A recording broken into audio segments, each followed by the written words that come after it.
Jean 12, verset 31. Je peux lire? Amen. Vous êtes avec moi? Amen. Merci bien. Ah, frère Serge, ça va? Merci bien pour vous. Merci bien. Vraiment, vous m'encouragez. Vous savez, tout ce qu'un humain vit, tout ce que tu es, te marque sur toi une identité spirituelle. Tout ce que tu vis, hein, tout ce que tu penses, ça te donne une identité. Maintenant, quand tu passes quelque part, cette identité-là t'accompagne. Hein? Partout où tu vas partir. C'est-à-dire les pensées que tu as te donnent une identité spirituelle. Et maintenant, quand tu marches, ça t'accompagne. Est-ce que je me fais comprendre? Voilà. Donc, du coup, cette identité-là, c'est ça qui détermine ta malédiction ou ta bénédiction. Voilà. Le frère Serge, quand il a dit Amen, j'ai remarqué qu'il est présent. Est-ce que je me fais comprendre? Amen. Et voilà pourquoi j'ai dit vraiment, vous m'encouragez. Donc, quand il a dit Amen, c'est vrai, il n'a pas pris la décision, je dois dire Amen. Mais quand il a dit Amen, sa voix qui est venue vers moi m'a fait remarquer qu'il est présent. Donc, il n'est pas absent, quoi. Et qu'il soit béni pour ça. Et vous aussi, soyez bénis. Amen. Vraiment, je vous apprécie beaucoup et je vous aime bien parce que je me connais moi-même jusqu'à ce que j'enseigne et qui je suis. Vraiment, pour venir m'écouter, il faut aimer la parole. Ok? Et moi, je vous apprécie beaucoup. Alors, nous lisons dans Jean 2. Maintenant a lieu le jugement de ce monde. Maintenant, le prince de ce monde sera jeté dehors. Amen. Amen. Voilà. Merci bien. Je viens à peine de penser que cette écriture-là serait bonne de l'écouter, de lire ça. Je le vois. C'était quel verset au fait? Jean 12, verset 31. Ah, d'accord. Quand j'étais là, j'ai parcouru la Bible et je suis tombé sur ça. Et alors que je voulais lire autre chose, mais j'ai pensé que ça c'est bien. Parce qu'ici, ça parle d'un jugement. Bon, bien aimé, vraiment, si moi je me tiens toutefois, pour moi, hein, pour moi, quand je me tiens ici, là, c'est juste dans le but d'apporter la parole et on apporte la parole pour délivrer les gens. C'est pas ça? Amen. Hein? On apporte la parole de Dieu pour délivrer les gens. Et ici, Jésus parle à ses disciples, il dit, maintenant a lieu le jugement de ce monde. Maintenant, le prince de ce monde sera jeté dehors. Donc, cela revient à dire que le prince de ce monde, nous savons que c'est Satan, n'est-ce pas? Ah oui. Voilà. Donc, on va prendre Satan. Il y a Exode. Ça va? Oui. Merci. Alors, on va prendre Satan d'un endroit pour le mettre dehors. C'est ça, non? Oui. Voilà. Et la parole aussi dit qu'un jour, Jésus, il va revenir et il va combattre Satan avec ses anges. C'est pas ça? Ça aussi, c'est connu, non? Oui. Voilà, donc c'est pratiquement la même chose. Donc on prend Satan qui est dans un endroit et pour le jeter dehors. Donc c'est que Satan c'est un être, il existe, il est là. Ok? Alors il a dit aussi, quelque part Jésus a dit, celui qui croira et qui sera baptisé sera sauvé, c'est ça? Oui. Et celui qui ne croira pas, il sera condamné. Oui. Ça aussi c'est Jésus qui a dit ça. Oui. Maintenant il sera condamné, sauvé. Ou condamné de quoi? Ok? Oui. Très important. Faites cette journée ensemble. Amen. Il sera sauvé ou condamné de quoi? Eh bien, il sera sauvé du péché ou condamné du péché. C'est pas si je me fais comprendre. Oui. Donc, ne soyez pas vraiment, quand on faisait à l'école, si on donne une dissertation et que tu es vraiment hors sujet, c'est difficile d'avoir même tout. Hein? Ah oui. Hein? Oui. Parce que déjà tu es hors sujet, même si tu as bien parlé. Oui. Le professeur à la fin il dit hors sujet, parfois c'est 2. Hein? Ah oui. Hein, c'est rare hein, d'avoir même 6, c'est difficile. Ah oui. Vous voyez, 6 sur 20. Pourquoi? Parce que tu es déjà hors sujet. Hors sujet. Maintenant, moi je sais, personnellement, je sais que l'église est hors sujet. Hein? Amen. En général. Oui. Il y a des choses qui me dérangent. Alors, mais vous ne soyez pas hors sujet. Ça va? Oui. Alors, aujourd'hui, c'est Jésus qui le dit, le prince de ce monde sera jugé et il sera mis dehors. C'est qu'il était d'abord là et on va le prendre, on va le mettre dehors. Maintenant, qui est ce prince-là? Ok? Ce prince-là, c'est Satan. Maintenant, qui est Satan? Eh bien, en fait, Satan, c'est l'ignorance. Hein? Dans ce contexte ici, bien sûr. Oui. Voilà. Satan, c'est l'ignorance. Là où toi, tu es ignorant, parce que la Bible dit aussi que mon peuple périt par manque de connaissance, n'est-ce pas? Oui. Voilà. Donc, Satan, le Satan qui sera mis dehors, n'est que l'ignorance. Oui. Donc, l'ignorance qui est dans l'homme, c'est ça que le Christ va prendre pour mettre dehors. Afin que toi, tu ne puisses plus être ignorant. Donc, quand Jésus revient pour venir combattre l'ennemi, appelé l'impie, ce n'est pas un combat qu'on se représente comme les gens qui se battent là. Hein? C'est comme les guerres qui se passent dans le monde entier, Gog et Magog, donc les gens qui se battent. Ou bien les armes, ce n'est pas exactement comme ça. La guerre dans le ciel, c'est pas comme on voit notre guerre là. Ça vous va? Voilà. Donc la guerre dans le ciel, c'est pas vraiment... Hein, vous avez compris, non? Voilà. Donc cette guerre-là n'est autre que enlever ce qui tue. Et qu'est-ce qui tue? L'ignorance. Eh bien, l'ignorance, on enlève ça par la parole. Voilà pourquoi Jésus dit, celui qui croira, tu croiras quoi? La parole. Donc, la connaissance de Dieu. Quand on va te donner la connaissance de Dieu et que tu crois la connaissance de Dieu, toi, tu es sauvé. Ça va? Je dérange? Ok? Quand toi, tu crois la parole de Dieu et tu penses comme Dieu, toi, tu es sauvé. Alors, un jour, Jésus a dit, j'ai vaincu le monde. Ça va? Alors, que veut dire vaincre le monde? Là, j'en ai parlé dans le groupe. Vaincre le monde en temps normal veut dire ne plus penser comme le monde. Hein? Amen. Parce qu'il ne faut pas, comme je viens de dire, qu'on puisse être hors sujet. Parce que quand tu dis Jésus a vaincu dans le monde, tu divagues là. Hein? Tu te poses les questions, il a vaincu le monde. Comment? Ok? Il n'a même pas vaincu le roi puisque le roi l'avait mis en prison. Ok? Donc, vaincre le monde veut simplement dire ne plus penser comme le monde. Maintenant, le monde pense comment? Le monde pense que Satan a des enfants. Dès lors que toi tu crois que Satan a des enfants, déjà tu es perdu. Ok? Amen. Maintenant, quand le pasteur Régis vient te dire que Satan n'a pas des enfants et que toi tu ne crois pas, tu seras condamné dans le même péché qui te conduisait depuis longtemps. Amen. C'est pas si je le fais pas. Amen. Donc, croire que Satan a des enfants, déjà toi tu es mondain. Voilà. Ok? Amen. Quand tu crois que Satan a des enfants, donc toi tu es un mondain. Alors, autre chose encore, les gens pensent que, comme j'avais parlé dans un groupe où j'avais intervenu, les gens pensent que les maladies viennent de Satan. Ok? Amen. Alors, toi, quand tu penses comme ça, eh bien, tu es mondain. Amen. C'est avec moi? Amen. Parce que tu ne peux plus vaincre. Ok? Amen. Parce que tu n'as pas connu la pensée de Dieu. Voilà. Donc, quand tu penses que les maladies viennent de Satan, donc toi, tu es un mondain. Maintenant, Jésus dit, moi j'ai vaincu. Vous aussi, vous allez vaincre. Et comment vous allez vaincre? En recevant la parole de Dieu. Sinon, vaincre vraiment, c'est pas prier du matin au soir ou bien faire des jeux, c'est pas ça. C'est pas avec ça qu'on peut vaincre. Pour vaincre, c'est connaître la pensée de Dieu. Et celui qui connaît la pensée de Dieu, c'est celui-là qui a vaincu le monde. Amen. Et hier, j'ai pris tout mon temps et j'ai dit aux gens, il ne faut pas oublier ça. J'ai pris tout mon temps, j'ai dit aux gens, en réalité, j'ai vaincu le monde. Ça va? La promesse qui a été faite, eh bien, la voici. Donc, je ne pense plus comme le monde. Un jour, j'avais dit que Satan, c'est Dieu lui-même, et les gens ont crié sur moi. Ils ont dit, celui-là, il n'est pas humain. Effectivement, je ne suis pas humain. Vous voyez? Amen. Voilà. J'ai dit que Satan, c'est Dieu lui-même, c'est Dieu lui-même, et le monde a été contre moi. Mais, pourtant, c'est la vérité. Amen. La maladie vient de Satan. Le monde a été contre moi, mais pourtant, c'est la vérité. Amen. Donc, du coup, je ne pense plus comme les humains. Ok? Amen. Et moi aussi, je vous fais confiance. Je sais que vous aussi, vous ne pensez plus comme les humains. Car Jésus a dit, j'ai vaincu le monde, mais vous aussi, vous allez vaincre. Maintenant, c'est une promesse, mais il faut que tu comprennes comment vaincre le monde. Amen. Sinon, tu vas tâtonner et tu vas frapper sur les autres se séparent et ça revient, tu n'as rien fait. Ok?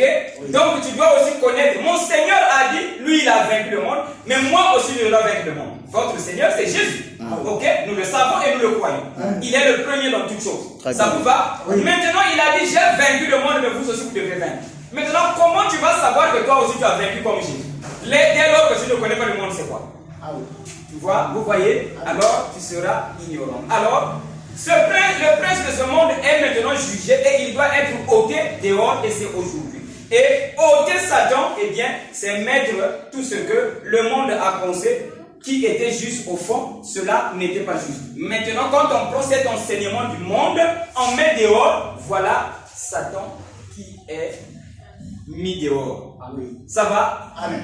Donc, si Satan est déjà mis dehors pour vous, eh bien, il sera dehors pour toujours. Amen.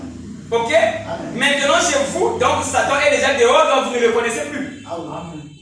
Ça va? Amen. Frère, c'est tu avec moi? Je n'ai pas trop saisi. Si Satan est déjà mis dehors, pour vous, c'est qu'il est dehors. Oui. Et toi, tu es dans la maison. C'est que toi et Satan, vous n'allez plus vous voir. C'est pas ça? Amen. Maintenant, si tu le croises dehors, c'est que toi, si tu le croises un moment, c'est que toi, tu es parti dehors. Oui. Ça va? Amen. C'est beau ça. Amen. Donc, pour vous, Satan n'existe plus. Amen. Parce que vous êtes dans la maison. Oui. Amen. Maintenant, Satan est déjà dehors. Oui. Donc, entre Satan et vous, il n'y a plus d'amitié. Et Jésus aussi, qui avait vaincu le monde, un jour, il a dit, entre Satan et moi, il n'y a pas de lien. Pourquoi? Il ne le voyait pas. Ah oui. Vous êtes avec moi? Maintenant, pasteur Régis, mais un jour, il était à la montagne, il avait dit que Satan lui a dit. Il l'avait croisé. Oui. En réalité, voir Satan venir lorsqu'il domine sur toi. Amen. Est-ce que ça va? Amen. Hein? Amen. Ça ne veut pas dire que Satan n'existe plus, puisque l'ignorance existe dans le monde. Oui. Mais seulement que toi, l'ignorance ne t'attaque plus. Amen. C'est cet homme-là qui peut dire que moi et Satan, il n'y a pas de lien. Amen. S'il n'y a pas de lien avec Satan, c'est qu'il existe. Amen. Donc il y a l'ignorance dans le monde, oui. Mais toi, l'ignorance ne peut plus t'atteindre. Amen. Est-ce que je me fais comprendre? Amen. Et l'ignorance rend faible. Amen. Parce que c'est l'ignorance qui te rend faible, afin de ne pas vaincre devant toute situation qui sera devant toi. Amen. Donc faites attention avec l'ignorance. Avec l'ignorance, tu ne peux pas vaincre. Oui. Et il y a quelque chose qui me vient à l'esprit que je vais quand même vous dire, c'est que quand tu t'accuses, tu es ignorant. Oui. Et l'accusation te rend faible. Très bien. Jésus ne s'est jamais accusé dans sa vie. Amen.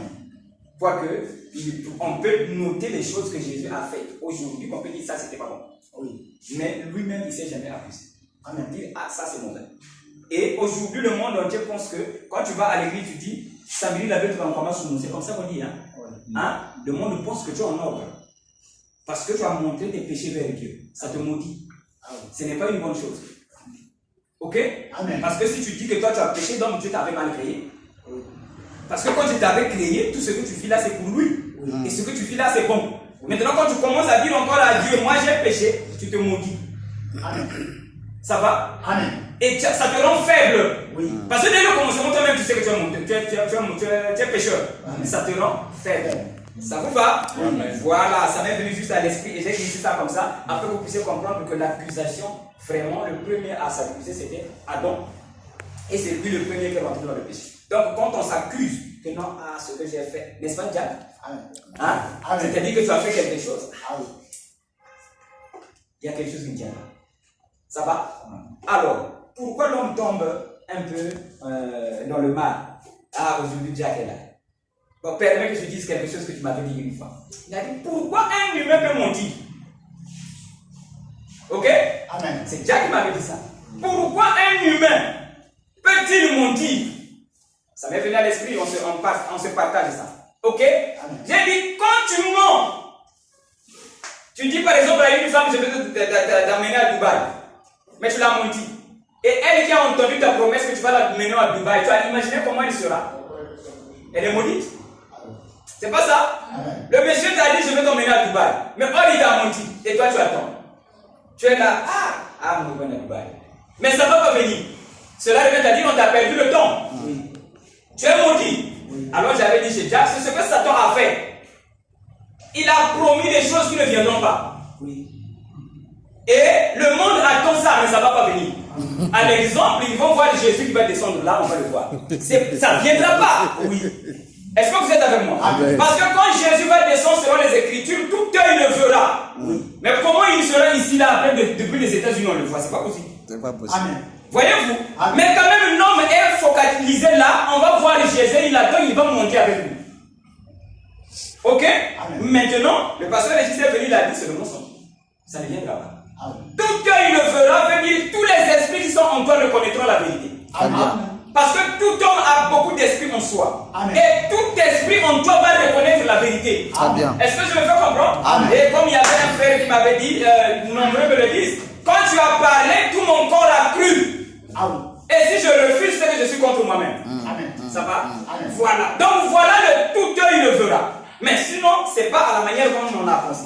Que non, mais Jésus va descendre, et quand on va le voir, il est là, et puis nous partons à la rencontre de Jésus. Vous êtes avec moi? C'est une erreur, c'est un mensonge. Vous voyez? Ça c'est Mathieu. Et c'est un mensonge. Ça vous va? Amen. Alors, soyez bénis, vous qui êtes arrivés. Ah, c'est bien. Vraiment, soyez bénis. Alors, nous revenons sur notre sujet. Mathieu, tu es arrivé et nous avons lu une écriture.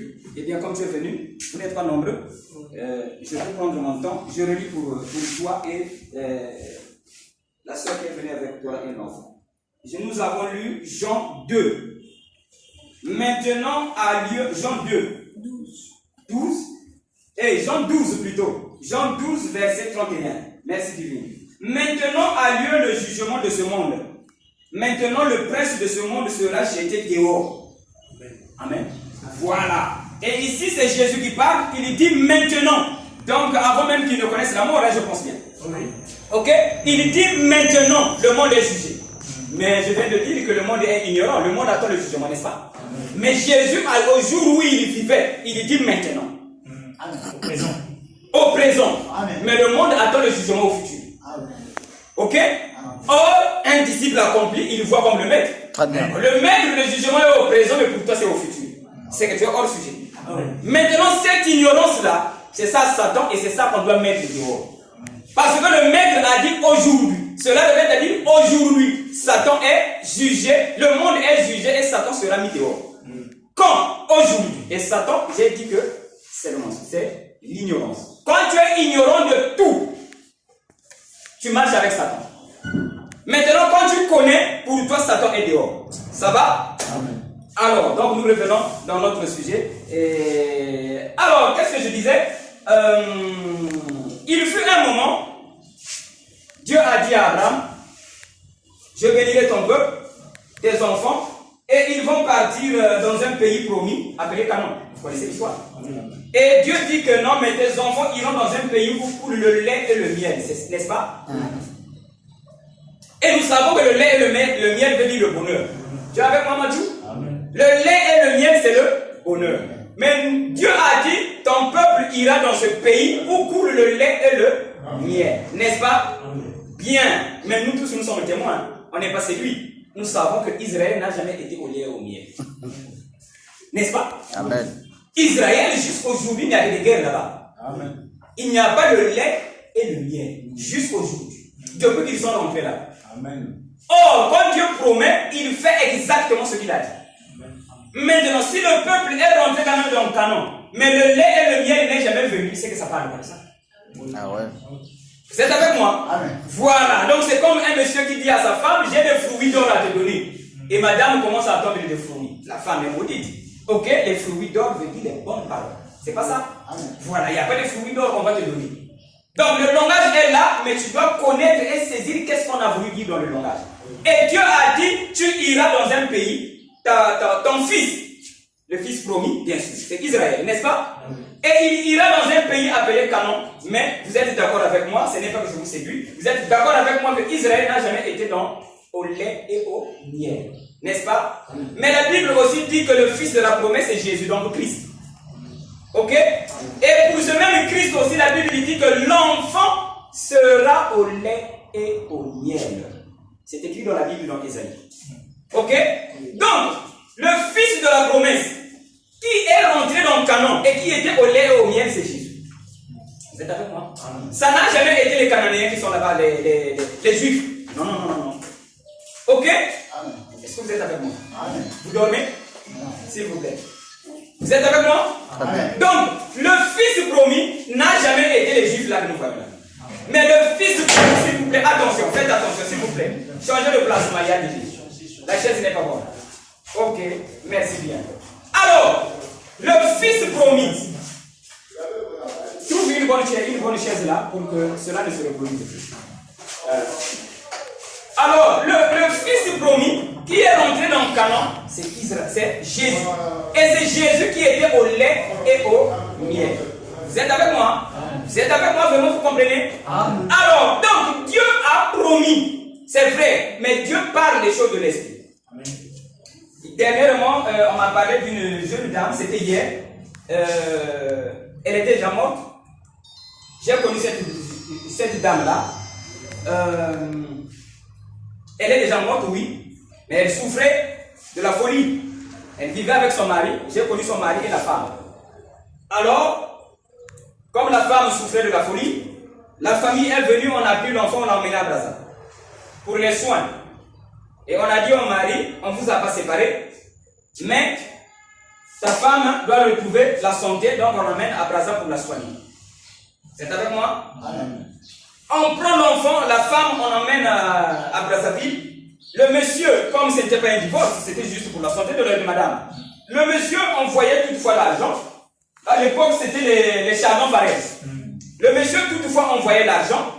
Mais, quand on a emmené l'enfant là-bas, on est allé voir un serviteur, ok, qui a vu la vision certainement, parce que la vision doit être juste. Il n'y a pas de fausses visions, toutes les visions sont justes. Oui. Ok? Oui. Voilà. Et maintenant, un serviteur de Dieu a eu une vision là-bas, a dit que non, mais la maladie vient de son mari. Vous êtes avec moi? Maintenant, on a dit ça chez la maman, la maladie de ta fille vient de son mari. Maintenant, quand le mari prend l'argent, on voit sur le charbon farel, la maman ne va pas prendre. Vous êtes avec moi? Pourquoi elle se dit que, moi, ne m'en parle deux fois, parce que c'est le monsieur là qui est en train de m'en sortir. Et le monsieur, finalement, s'est rendu compte que tout l'argent n'était qu'à charbon farel. Tous les dépôts qu'il faisait n'étaient que là-bas. Il a repris son âge. Et c'est hier qu'on m'a donné cette nouvelle-là, mais la femme là était morte depuis longtemps. Donc c'est une histoire qu'on m'a encore brossée hier. Vous voyez? Parce que je connais la famille. Alors, pourquoi j'en ai parlé? Certainement que le serviteur de Dieu là-bas avait reçu une vision. Que la maladie vient de son âme. Vous êtes avec moi? Mais la vision a été mal interprétée. Ça vous va? Voilà. Et je vous avais expliqué, en temps normal, le mari pour une femme, eh bien, ce sont ses propres pensées. Ça vous va? Amen. Les pensées que tu as là, c'est ça ton époux. Ok? Amen. Et donc cette femme-là faisait la folie à cause de ses propres pensées. Mais ce n'était pas le pauvre mari qui lui donnait à manger. Amen. Vous êtes avec moi? Amen. Maintenant, la vision est juste, mais l'interprétation étant fausse, ça sépare les familles. Vous êtes avec moi? Amen. Donc, quand on ne connaît pas, généralement on sépare les gens. Pourquoi? Parce que les inspirations que nous recevons, on n'arrive pas trop bien à expliquer ça. Oui. Ça vous va? Amen. Voilà, c'est à l'exemple de mon bien-aimé qui est là. Et une fois, je lui avais dit que dans la Bible, il n'y a que des visions, mais faites attention à l'accomplissement. Mais dans la Bible, il n'y a que des visions. Et le frère a dit, comment ça? Et pour qu'il comprenne ça, il est allé à la maison. La nuit, il a eu un songe où il a mis une voiture sur la tête. C'est le bien-aimé. Je ne sais pas si j'ai déjà donné ça ici comme témoignage. Il a pris une voiture dans la vision, il l'a mis sur la tête et il partait avec la voiture sur la tête. Ça, c'est après que je lui ai dit que dans la Bible, ce que vous lisez là, ce ne sont que des visions. Mais l'accomplissement, fais attention. Si tu n'as pas l'œil spirituel, tu ne sauras pas que l'écriture est déjà accomplie. Et lui, il avait une voiture sur la tête et il marchait. Alors il a trouvé ça vraiment monstrueux. Comment? Un humain qui a une voiture sur la tête. Maintenant, le matin, quand il se réveille, il a eu l'envie, comme on était en brousse, en ce temps-là, il a eu l'envie de partir à la pêche. Et il est parti à la pêche. Quand il est arrivé à la pêche, il a trouvé une tortue. C'est une tortue qu'on appelle ça, n'est-ce pas? Oui. Voilà, il a trouvé une tortue à la pêche. Il s'est dit, je vais partir avec cette tortue. Vous êtes avec moi? Il a pris la tortue, il l'a attachée. Je ne sais pas comment il l'avait attachée. Il prend la tortue, il met sur la tête. Ça vous va? Et quand il fait un pas, deuxième pas, il se rappelle du songe. Il dit, mais dans le songe, c'était une voiture. Mais dans la réalité, c'est une tortue. Donc le pasteur a raison. Vous êtes avec moi? Amen. Voilà. Donc, tout homme peut avoir des inspirations. Tout homme. Même la soeur, même les autres. Tu peux avoir des inspirations. Mais fais attention. Sinon, tu vas tuer les gens. Tu as reçu l'inspiration? Oui, mais fais attention, sinon tu vas tuer les gens. Il y a un jeune homme, lui, il avait reçu l'inspiration que c'est sa maman qui l'en sorcière. Ok? Et il a dit, donc ma maman est sorcière. Avec ses petites soeurs. Et un jour, il est venu me voir, il a dit, maman est sorcière. J'ai dit, maman est où? Il a dit, non, mais elle a fui. Donc un bon matin, il se réveille, leur maman est partie. Pourquoi? Et les soeurs disaient que notre maman est sorcière. Comme maman n'avait plus de soutien, elle a fui la maison. Mais eux, comme chez les Bissingans, on avait dit que non, mais c'est maman, ils ont pensé que c'est leur prière qui avait fait fuir maman. Vous êtes avec moi? Alors j'ai dit chez le jeune monsieur, j'ai dit non, maman a fui parce qu'elle a plus de soutien. Ok? Mais vous avez eu des songes au sujet de votre maman et j'ai expliqué. Le petit, pratiquement, il avait pleuré. Il a regretté, sa maman était déjà partie. Or, sa maman n'était pas sorcière. Voyez-vous? Mais la vision a dit qu'elle est sorcière. Ça vous va? J'ajoute encore un autre témoignage. C'est vrai que ce n'était pas ça qui était au programme, mais j'ajoute quand même un témoignage. Il y a eu une jeune dame encore, une fois, elle est venue. Elle a dit, papa, tel que tu me vois là, moi j'ai eu une vision. Une fois, j'ai ressuscité même un malade. Quelqu'un, plutôt un mourant, quelqu'un qui était mort, on l'a emmené chez moi là-bas. Comme elle avait une église chez elle, elle avait prié pour la femme là. La femme était ressuscitée au village. Alors, elle a dit que, papa, tu demandes le village, ils savent. Les gens savent que moi j'ai un don. Et chez moi, il y a des gens qui venaient. Il m'a dit que mon don ne fonctionne plus bien parce que j'avais eu un problème. Et le problème là, c'était quoi? Elle était tombée malade. Quand elle est tombée malade, elle n'arrivait pas vraiment à enlever la maladie. C'est-à-dire, elle a prié pour elle-même. Elle est allée voir une autre femme qui a aussi des visions. Ne dormez pas s'il vous plaît, faites ces choses avec moi. Alors, quand elle est partie là-bas, eh bien, cette femme qui avait la vision lui dit, non, mais toi, c'est Satan qui te suit. Ok? C'est Satan qui te suit et c'est Satan qui te malmène. On t'avait jeté un sort. Et dans ce sort-là, on t'avait jeté un sort au point où désolé, bout de ma passe, mais ma passe est un mot que tu as dit. C'est avec moi. Désolé, bout de ma passe. Alors, quand on lui a dit ça, elle était encore malade. Ok? Et du coup, elle a dit, oh, je commence à vieillir. J'allais avoir mes enfants. Mon bout de ma passe. Oh, là, on m'avait lancé un sort. Et je suis comme ça. Du coup, la maladie s'est encore aggravée. Ok? Donc, la vision était là, mais ça n'avait pas donné la guérison. Et finalement, quand je suis arrivé dans le village, cette jeune dame-là, elle est venue et elle m'a dit, elle m'a expliqué ça. J'ai dit, papa, moi-même, je vis pour les gens, mais pour moi-même, je n'arrive pas. Ok? Alors, je lui ai dit, la vision était juste, mais l'interprétation, c'est ça qui vous attend. Quand Dieu parle des jumeaux, il parle de ton esprit. Parce que ton esprit, s'il apparaît devant nous, il aura ton même visage. Ok? Donc, et toi et ton esprit, vous êtes des jumeaux. Donc, les jumeaux que tu n'as pas pu avoir, c'est que tu n'arrives pas à manifester la vie de l'esprit. Voilà pourquoi Dieu a dit que tu as perdu des jumeaux. Mais sinon, en réalité, tu n'as pas perdu des jumeaux physiques. On ne t'a pas ensorcelé. Le même jour, quand je lui ai parlé, la maladie l'a quitté sur place. Quand elle est sortie de chez moi, c'est comme quelqu'un qui a gagné un match de football. Vous êtes avec moi? Elle criait, elle disait, mais j'ai souffert pour rien.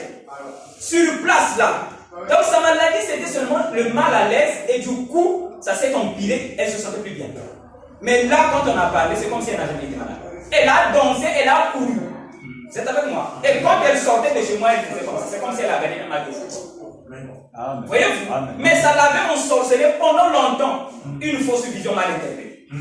Ça l'a rendu aussi malade dans le corps. Vous voyez? Donc, bien aimés, soyez certains de vous-même. Alors, nous revenons dans notre sujet. Donc, le Satan qu'on doit mettre dehors n'est que l'ignorance. Et quand tu as la parole, on met l'ignorance de côté. Tu verras que pour toi, tout sera clair. Et facilement, tu vas marcher. Et au point où, en chaque chose, tu auras la solution. Est-ce que je me fais comprendre? Donc, le pasteur Régis que je suis, je ne rassemble pas les gens pour donner l'argent. Je ne rassemble pas les gens pour donner ce qu'il y a de ma famille. Mais nous rassemblons ici pour connaître qui est notre ennemi. Et notre ennemi, c'est le manque de connaissance. Alors, Jésus a dit, maintenant, Satan sera mis dehors. Pourquoi? Parce que la parole qu'il a apportée, c'est la plus grande connaissance qui soit. Maintenant, cette parole-là, quand il est venu avec, il a dit, maintenant que je suis là, vous ne pouvez pas bien comprendre ce que je vous dis. Mais un jour, vous comprendrez, et ce jour-là, c'est aujourd'hui. Amen. Ça vous va? Amen. Voilà. Donc, bien aimés, soyez certains de vous et soyez tranquilles dans vos esprits, à savoir que le Créateur, votre Dieu, il n'est pas loin de vous, il est dans votre cœur. Et c'est là où il est. Et il n'y a pas quelque chose qui peut t'arriver dans la vie sans que celui qui est dans ton cœur ne puisse être au courant. Amen. Ok? Amen. Tu ne peux pas te réveiller, tu as un problème et que le Saint-Esprit qui est en toi, parce que l'Esprit qui est en vous, c'est le Saint-Esprit. Il ne faut pas dire que non, mais nous, je n'ai pas encore reçu ça. Non, nous ne sommes avec. Amen. Vous êtes avec moi? Amen. Ce qui était descendu à la Pentecôte, ça c'était juste pour montrer que maintenant Dieu et les humains sont un. Amen. Ok? Mais sinon, nous ne sommes avec. Ça vous va? Amen. Voilà. Donc, le Saint-Esprit est ton fou. Quand tu te réveilles, dès que tu fais le premier pas, lui, il est déjà au courant de tous tes problèmes. Très bien. Maintenant, pour régler tes problèmes, qu'est-ce qu'il faut faire? Il faut toutefois parler avec lui parce qu'il n'est pas loin. Et c'est lui qui te dira, fais telle chose, fais telle chose, fais telle chose, ça va marcher. C'est tout ce que j'ai fait. Il ne faisait pas autre chose. Il disait que ce que je fais me vient du Père. Et le Père là, il était en lui. Donc tout ce qu'il savait, Père, je vais faire quoi? Père, je dois parler. Il y a beaucoup de choses. Je vais faire comment pour me donner les temps? Fais seulement ceci. Est-ce qu'on est avec moi? Maintenant, ne dites pas que ah, mais ça c'était Jésus. Non, c'est le même Saint-Esprit. Donc, vous aussi, dans vos problèmes aussi, tu lui parles seulement. Il te donnera la réponse. Ok? Et c'est lui qui te dira fais telle chose, ça va passer. Fais telle chose, ça va passer. Alors, hier, j'ai donné un témoignage dans le groupe et je voulais aussi vous en parler aussi. Il y avait un jeune homme qui m'avait appelé. Ce jour-là, quand il m'a appelé, mon fils aussi m'avait appelé, mais c'était pour le même cas. Lui, il est à Inga, la voie du nord du pays, et mon fils est à Gaza. Mais les deux avaient eu un même problème. Quel était le problème? Hein, frère Jacques? Quel était le problème de ce petit-là? Il est dans la chambre, il se réveille, il est en colère. Sans rien. Il n'y a personne, il est seul dans la maison, en colère. Comment? Alors, il a appelé, je lui ai dit, là tu es en colère, tu es seul, n'est-ce pas? Il a dit oui. J'étais en colère, j'étais seul. J'ai dit, il n'y avait personne à côté, n'est-ce pas? Il a dit, je n'étais là que moi et Dieu. Il n'y avait personne. J'ai dit, mais tu étais en colère. Alors je lui ai dit, eh bien, la colère là, c'est Dieu qui t'a mis la colère. Il a dit, oui, j'ai compris cela. Alors j'ai dit, quand tu as compris que c'est Dieu qui t'avait mis la colère, ce que tu as vécu après, tu étais content. N'est-ce pas? Parce que c'est Dieu qui a mis la colère en toi et lui avait expliqué quelque chose d'autre. Je ne peux pas parler ici. Ok? Lui aussi, il m'avait pas dit, il avait dit que Dieu m'avait parlé après. Et j'avais compris que la colère là, c'est Dieu qui a mis ça. J'ai dit, quand Dieu a mis la colère dans ton cœur, tu es content. Tu as dit, ah, Dieu m'a parlé, c'est bon. Ok? Je l'ai dit. Même quand un ami te met en colère, c'est toujours Dieu. Ça va. Parce que là, parce que c'est Dieu, tu es content, tu es fier. Dis, ah, Dieu m'a mis d'abord en colère, après il m'a parlé. Oh, c'est merveilleux. C'est bon? J'ai dit oui, parce que là, c'est Dieu. Mais en réalité, même quand quelqu'un t'énerve, c'est toujours Dieu. C'est Dieu dans la personne qui vient t'énerver, mais c'est pour ton bien. Ça vous va? Maintenant, quand toi tu te dis que ah, toi tu m'énerves, tu peux dire ça à Dieu. Ah? Que Dieu est en face de toi et il te dit Dieu, tu m'énerves. Tu peux pas. Tu vas commencer comment? Ok? Mais à l'homme, puisque je le trouve seulement c'est un numéro, tu dis tu m'énerves. Attention, fais attention. On ne peut pas lui dire pas, c'est comme ça qu'on dit non? Alors, j'ai dit à ce jeune garçon, prochainement, si quelqu'un t'énerve, c'est que c'est Dieu qui t'a énervé dans la personne. Maintenant, médite seulement, une parole viendra vers toi, tu comprendras pourquoi la personne là t'a énervé. Il ne faut pas toujours être trop en colère pour dire que c'est lui qui m'a énervé. Tu penses que toi tu es zéro faute. Hein? Il ne faut pas penser que toi tu es zéro faute. Quand tu t'es énervé là, peut-être tu as tort. Ok? Parce qu'en lui aussi il y a l'esprit de Dieu. Et tout ce que tu fais là, l'esprit qui est en lui, il te voit. C'est pas possible, vous comprenez. C'est-à-dire que quand tu viens devant moi, ce que tu as fait dans ta chambre là, l'esprit qui est en moi, il te connaît. Et maintenant, c'est cet esprit-là qui va m'inspirer à te parler, et toi tu es maintenant en colère. Mais tu ne sais pas que c'est l'esprit qui est en toi, et celui qui est en moi, c'est le même esprit. J'ai connu ce qui est en toi. Moi, physiquement, je ne peux pas connaître. Mais l'esprit qui est en moi connaît ce que tu vis dans la chambre. Maintenant, il te balance une parole. Attention, quel va arriver? Mais il t'a balancé la parole pour toi. Vous êtes avec moi? Alors, c'est ce qui a été pour le jeune garçon. Je lui ai dit cela. Je lui ai dit, prochainement, si quelqu'un t'énerve, eh bien, comprends que c'est Dieu qui t'a énervé. Cherche à savoir pourquoi la personne t'a énervé et tout ira mieux. Alors, un moment, c'est son oncle qui est venu à la maison, qui vient lui chercher la guerre à la maison. Alors, quand son oncle lui faisait la guerre, et lui aussi il voulait remettre, comme on dit, rendre la monnaie, n'est-ce pas? Et quand il voulait remettre, une voix sort du cœur qui lui dit, je viens de te parler de ça. Mais pourtant, il parlait avec moi. Mais dans son cœur, celui qui est dans le cœur lui dit, mais je viens de te parler de ça. Je viens de te dire que si quelqu'un t'énerve, c'est moi. Mais tu veux t'énerver contre un homme, donc tu t'énerves contre moi. Voyez-vous? Alors il s'est rappelé. Il a dit, ah, mais ça, lui, il m'appelle Seigneur. Il a dit, ah, ça c'est ce que le Seigneur vient de me dire. Ah, je ne sais pas. Alors il a dit, donc je le pardonne. Ça va? Vous êtes avec moi? Amen. Il a dit, ah, donc je le pardonne. Et l'oncle, dans la colère, là, il a appelé la famille pour dire, un tel a fait ceci, un tel a fait ceci. Lui, il est resté tranquille. C'était une cotisation, il fallait cotiser, mais lui, il n'était pas disponible. Alors l'oncle était en colère.